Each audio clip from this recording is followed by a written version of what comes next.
Amen. Well, we've been for some time now going through the book of Exodus, and we have seen a lot of stories of God's faithfulness as the Lord has brought the children of Israel out of Egypt. So they've been captive in Egypt for 400 years, and now they're finally delivered. And after I was preaching a sermon several weeks ago, someone came up to me, and this person has some family members, some adult family members who have experienced trauma in their life and kind of know kind of the impacts of trauma. And this person said to me, he said, David, do you think it's possible that how much the Israelites struggled to trust God in the wilderness, do you think that maybe have had anything to do with the abuse that they suffered for generations in Egypt?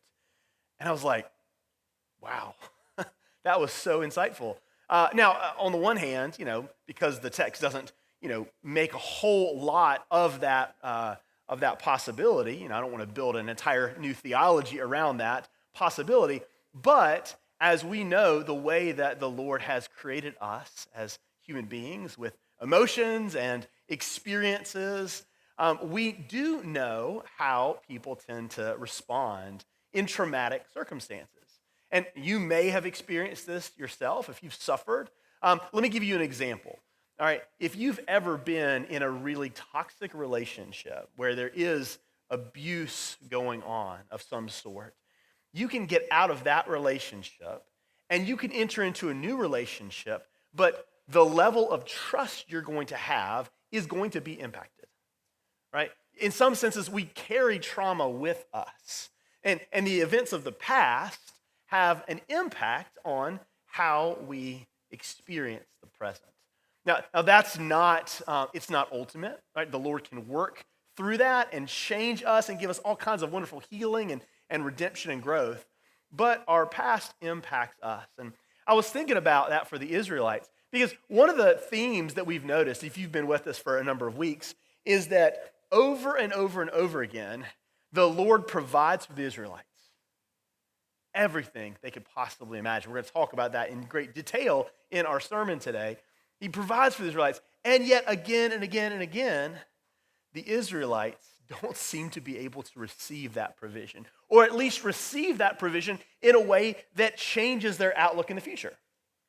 So for example, the Israelites have just been freed from Egypt through God's mighty hand, and yet, as soon as they get in the wilderness, they're like, all right, so where's our food? Where's our water, God? You're like, well, hey, the same God who miraculously delivered you is surely going to continue to provide for you. But perhaps because of the Israelites' past suffering, their bondage, their trauma, it makes it harder to trust good gifts given to us.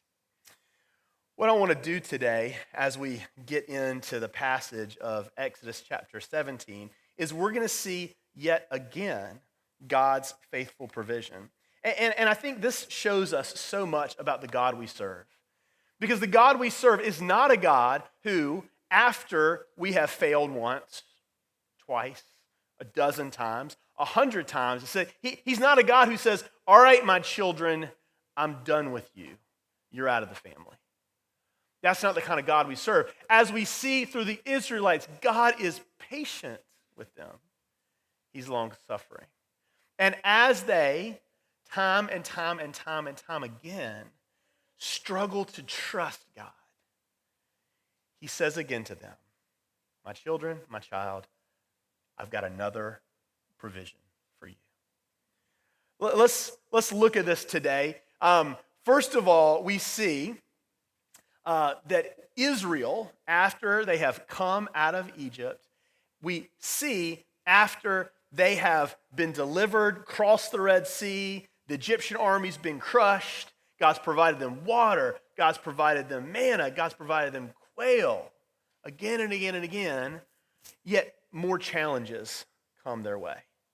All right, so let's be fair to the Israelites. They have experienced a lot, all right? Think about all the challenges. You got the Egyptian slavery, right? 400 years. You've got the fact that the Egyptians at a certain time feared the growth of Israel to the extent that they would kill the baby boys born in Egypt. You've got the Egyptian cruelty getting worse. After God sends Moses in, it actually gets worse before it gets better. Then, once the Israelites are delivered, they're trapped by the Red Sea. A lot of challenges, right? And then they are in a wilderness. They've got hundreds of thousands of men, women, and children. They have to eat. They have to drink. These are a lot of challenges. And now, a new enemy comes to attack them. The Amalekites. At Rephidim, Amalek came and fought against Israel. Now, if you're Israel at this time, you might be tempted to think, oh, again? Really, God? Like, this is what's going to happen after everything else we've experienced. We've got a new enemy. And you got to remember that the Israelites, they were not a trained army. These were enslaved men, women, and children. They were not allowed to be trained. Egypt would not allow them to train. Most likely, they didn't even have weapons until they plundered the Egyptians as they left. And yet, you've got this enemy, the Amalekites, coming to fight against them. Every challenge the Lord brings is an opportunity for God to show his faithfulness. Because verse 8, at Rephidim, Amalek came and fought against Israel. Spoiler alert, verse 13, Joshua defeated Amalek and his army with the sword. So yet again, God is faithful to provide for his people. I've got listed on the screen some of the previous provisions. I've already spoken to it. We're not going to kind of go through it. But it is important for the Israelites to continue to look back at all the ways that God has provided for them. Because the challenges don't stop. You know, I'd love to say, hey, Exodus 17, that's the end of the book, and they all live happily after. We've talked about that happily ever after ending that doesn't seem to ever come. It just keeps going. New challenge after new challenge after new challenge. And I don't know what kind of season of life you're going through, but I think all of us to some extent can experience this. You ever find yourself just waiting for your happily ever after? You know? I mean, we were raised on Disney. I was raised on Disney stories and all these other children's stories, and they always have a happily ever after, right? Setting us up for defeat, setting us up for some bad expectations in life, because I have yet to experience my happily ever after. Not to say there aren't many blessings, of course. So much joy comes to us, and yet the challenges keep coming. Family, in light of your current suffering, if you're suffering right now, in light of your past challenges, maybe even past trauma, it's so important that we look at all the ways in the past that God has provided for us and given us victory, especially through our challenges. One time I was speaking with my personal counselor and was kind of going through some of the challenges that I was experiencing in life. Kind of like Israel, I could kind of look back and enumerate, well, this happened, and this happened, and this happened, and this happened, and this happened. At a certain point, you kind of get a little weary, right? Talking about all the challenges. But the counselor, and some wisdom from the Lord, he helped steer me to start talking about some of the ways that the Lord has provided for me through those. And so what started out a little bit as kind of a self-pity party type deal, where I was sharing all of my struggles, he guided the conversation to where I began to profess and testify to all of the ways that the Lord has been providing for me in my life. And I can't tell you what a big change there was internally in me. I came in feeling physically heavy. I felt like a weight on my shoulders. But then as we began reflecting on God's goodness in my life, and by the way, that didn't mean the challenges went away. And of course not. Those challenges were still there. Past challenges, present challenges, future challenges. But as I shifted my gaze to focus less on the challenges and more on God's provision in the challenges, something really significant happened in me internally. I became more confident in the Lord's presence in my life. I became more confident, more aware, more tuned into God's goodness in my life. For Israel, God had been faithful time and time again. For us, God has been faithful time and time again. So the challenge is, family, don't give up. Don't give up in light of the continued challenges. Don't give up in light of the continued obstacles, in light of the suffering. Don't give up because the Lord has not given up on you. And he never will. He never will. God has faithful provision. But there's something else we learned through this text. Not only is God's provision faithful, but it also can be surprising. Surprising. I want you to try to put yourself in the mind of the Israelites. Let's say you're an Israelite soldier who is tasked with this mission of going to fight against the Amalekites. Again, you're not a trained soldier, but you're drafted. You're all they got. All right? You're one of the many who have to go and fight. And then I want you to listen and imagine how you would be hearing Moses' plan as it comes to you.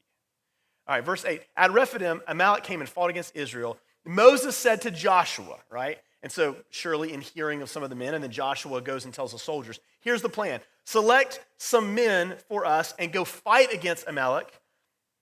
And tomorrow I'm going to stand on the hilltop with God's staff in my hand. I got to be honest, if I'm hearing that as a fighting man at this stage, I'm kind of thinking, hey, Moses, that's kind of convenient for you, isn't it? We're in the valley fighting. You're on the hill. That's a little suspect, right? That's a little bit curious, that choice of plan.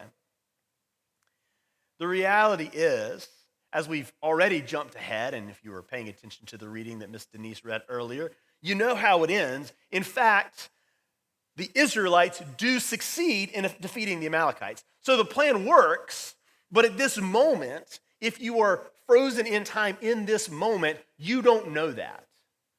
All you know is that Moses has this wild idea that he, the general of the army, is going to go hang out on the hilltop while you send us, potentially to our slaughter. One of the themes that we've also reflected on through the story of Exodus is just how surprising God's plans are for his provision, for his people, right? We've already established he's faithful. He provides again and again and again. He is faithful, no question there. But his provision often comes in very surprising ways, right? Pretty much every week since Quran preached the sermon where he put the map up here and he shows this crazy roundabout route that God has for the Israelites, I've referenced that because it's such a perfect picture of how unexpected, surprising, and confusing God's provision is. I was thinking about what I might be tempted to do if I was God. How would I have chosen to provide for the Israelites? Well, I like efficiency.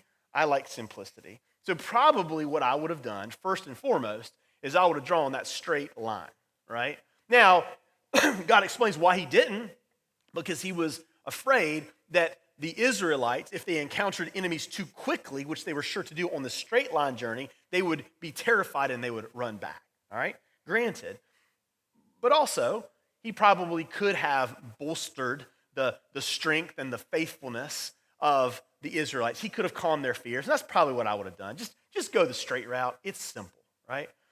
And they're in a desert, and they need water, and they need food, right? But there are some oases in the desert. There's some places where you can find, the food and water that you need. And so just take them there. God knows, right? Think about an aerial map. Imagine yourself viewing an aerial map of the wilderness that the Israelites are going through, right? God knows exactly throughout that wilderness where to find the food, all right, where to find the water. Just tell them. I mean, shoot, God could have given him a map, right? I mean, literally, Moses writes the first 5 books of the Bible. God could have drawn a map for him, right? He could have helped him sketch out a map that he could have referenced daily, and he could have shown to Joshua, his protege, and he could have shown to the people, hey guys, don't worry. I know it looks helpless right now. I know it looks hopeless right now. I know that there is no water in sight, but don't worry. We've got about 10 miles to go, and when we get to the water source.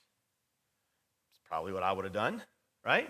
And as the enemies come, I probably would have chosen to tell the Israelites, hey, you need to know that tomorrow at this time, You've got some enemies coming, but here's how I'm going to grant you victory. All right? Spell it out for them. Be simple. That's what I would have done. Now, what I haven't said, all right, lest anyone accuse me of heresy, I haven't said that my plan was better than God's. Surely it's not, right? God's God, I'm not. But that's what I would have done. That's what would have seemed natural to me. That's what was seemed easy to me. God's ways are surprising. I don't know if you've ever been doing a project, maybe students, some of y'all have ever had group work. I don't know if you've ever had group work to do, and you might be doing group work with a team member, with another classmate, and this classmate decides to do something. It's like, why are you doing it that way, right? You should do it this way. Or if you ever worked on a home improvement project, and you have someone else there, and they start working, you're like, what? Why? Well, that's an interesting choice, right?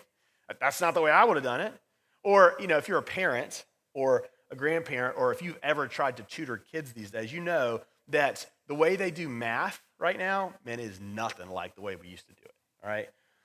Duffy, maybe one day you can explain to me some of the changes that they've made, especially in the elementary math. I know you're more of a high school math guy, but I don't understand it, right? And so my kids will be, explaining the way that their teachers taught them. I'm like, that makes no sense to me whatsoever. I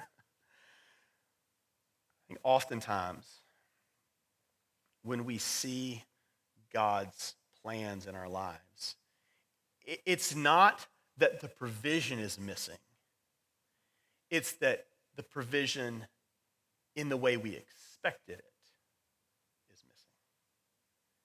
We have to be careful not to put expectations on God that he hasn't promised us.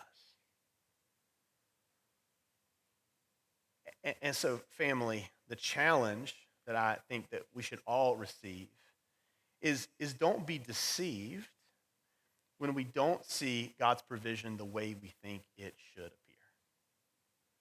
God has promised that he'll always be with us. He has promised that he will give us what we need. He hasn't promised that he will do things according to our ways. In fact, it's completely the opposite. He tells us in Isaiah that my ways are not your ways. My thoughts are not your thoughts. So we need to be careful, and we need to encourage one another, by the way, to not be deceived into thinking that a certain outcome means that God is absent. Oftentimes, God's ways of providing for us, of growing us, of drawing us closer to him, of forming us are so surprising, so unexpected. Don't look at the circumstances and allow yourself to be deceived into thinking that because they aren't showing up the way you think they should, that God is absent, because he's not. God's faithful provision is always here. It is surprising and it is costly.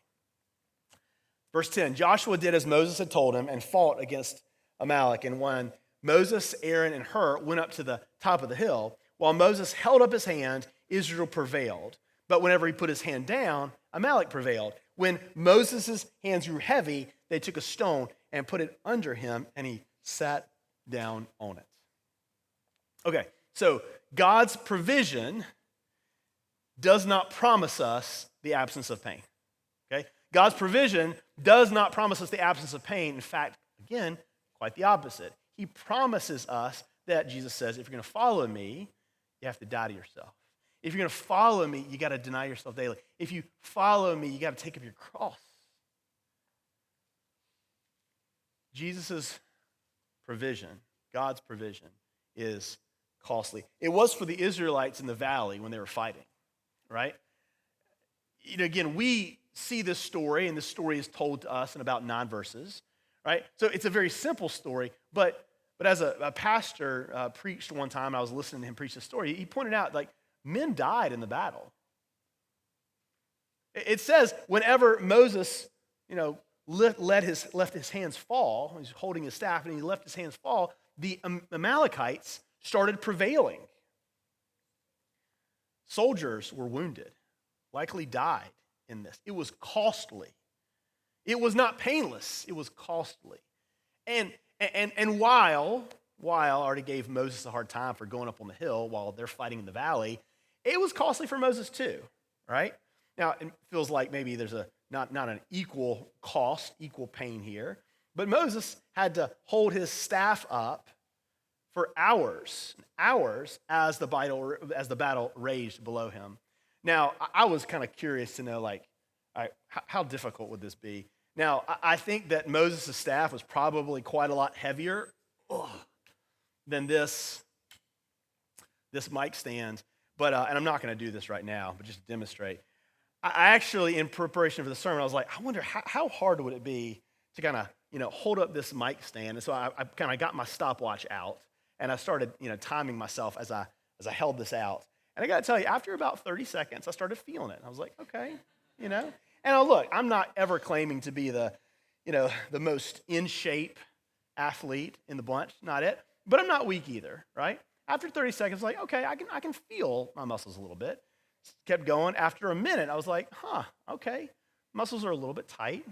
After about a minute and a half, I'm like, okay, yeah, it's starting to really kind of set in. After 2 minutes, I could keep going. I didn't want to. So that's where I stopped at, 2 minutes. And just a simple reference, all right? Now, you can sit here and choose to, make fun of me in your mind, which is fine. I can take it. But I invite you to actually think about the reality that it wasn't pleasant for Moses. In fact, he couldn't do it. Holding the staff up, right? He couldn't do it. At a certain point, he had to sit down on a stone. And then, as we're going to see in a moment, he actually had to have Aaron and Ben-Hur come and hold up his hands. Because again, the costs of not holding the staff out were pretty great, right? His friends, his people, some of his family members ended up getting slaughtered if he wouldn't hold it up. So for Moses, for the Israelites, and for us, God's provision is often costly. Again, this is why God warns us, Jesus warns us to follow me. You're going to have to die to some of your comfort. And that's the challenge to us today. Don't give in to comfort. Not to say that comfort's wrong, not to say that pleasure's wrong. In many cases, it's a wonderful gift of God, but we can't make that an idol to the extent that we run from anything that is uncomfortable. God is so faithful to provide for us. But it also still comes with a cost. Part of the sanctification process, in fact, as Christians, is learning to let the Lord grow us through the pain that he brings us. We're so tempted to run from pain. I'm probably the worst offender there. I hate feeling any kind of emotional, mental, physical pain. I hate pain. But the Lord over time has taught me that oftentimes, as we've discussed in the past, this is one of God's greatest tools for sanctification. God's provision is faithful. God's provision is surprising, and God's provision is costly. But it's also communal. Then Aaron and Hur supported his hands, one on one side and one on the other, so that his hands remained steady until the sun went down. So Joshua defeated Amalek and his army with the sword. Moses could not do it alone. Despite the fact that still, if you gave me the choice, would you rather be in the valley or on the mountaintop? I'm going to choose the mountaintop. Don't get me wrong, right? Rather be up there than possibly dying by the sword in the valley. Nonetheless, it was too much for him, right? Again, God could have rained down fire upon the enemy army, and they were defeated like that. Many times, in fact, throughout the Old Testament, we see stories where God fights the battle, wins the war before it even starts. That's not how it does it here. The Israelites have to fight. They have to work. They have to labor in order to win the war. And Moses grows tired. He can't do it himself. And so he needs Aaron and Hur to lift him up. Family, we also need one another because God's provision often comes through community.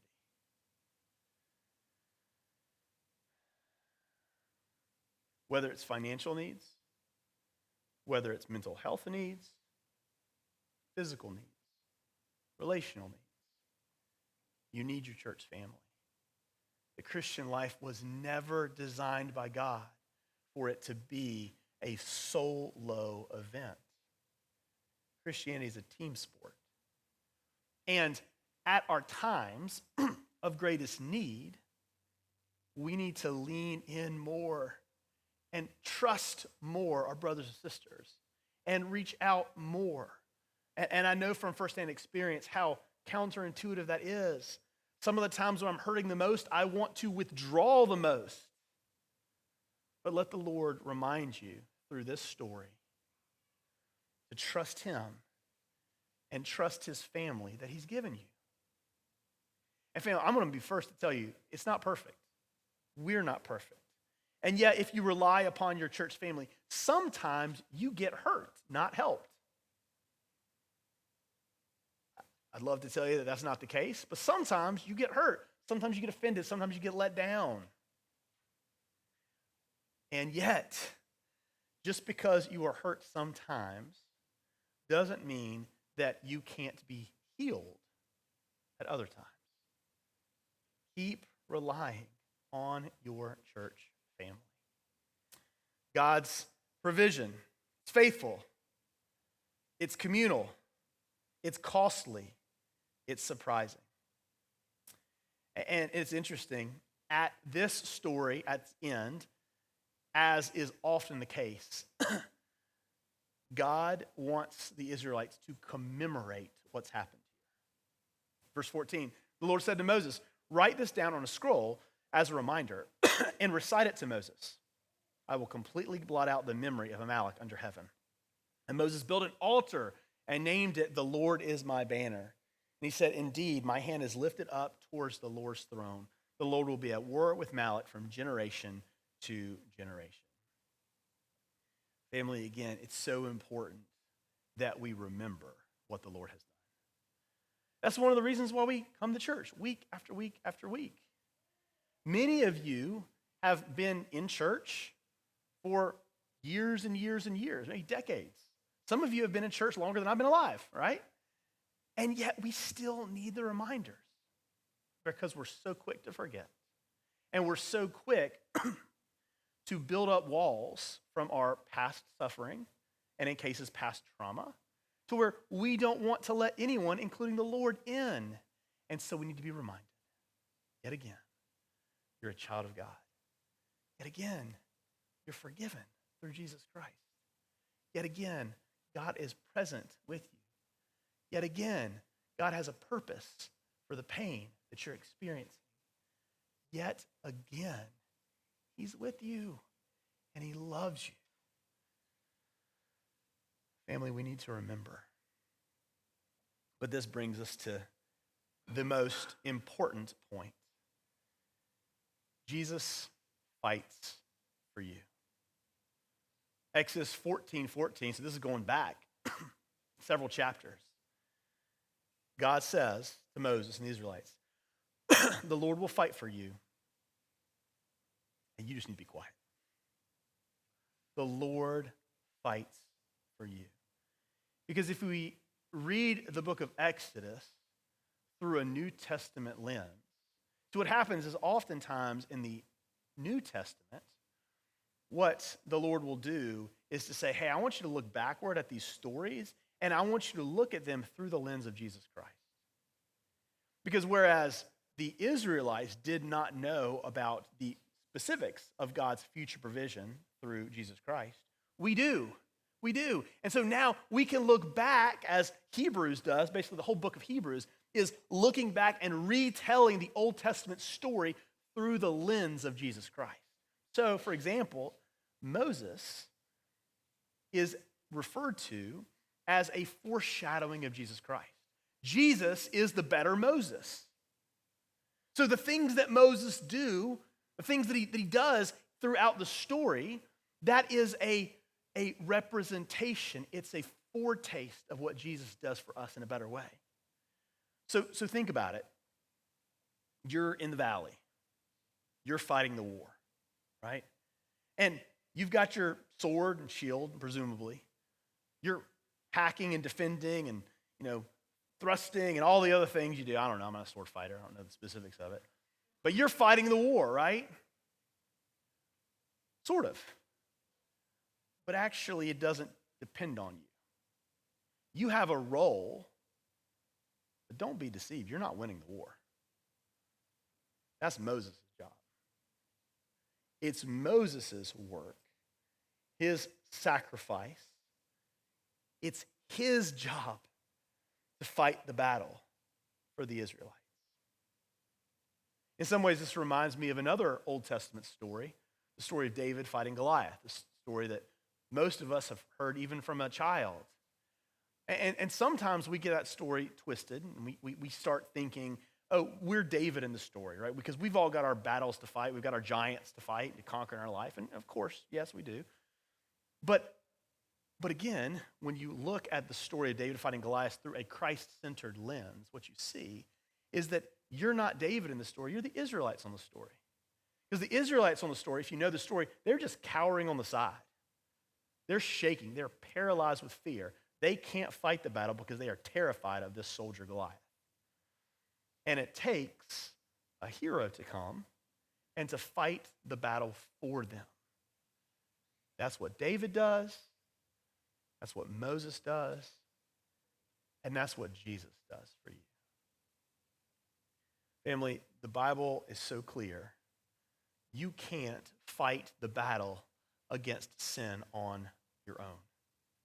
You can't persevere on your own. You can't grow to be more like Christ on your own. You just don't have what it takes, nor do I.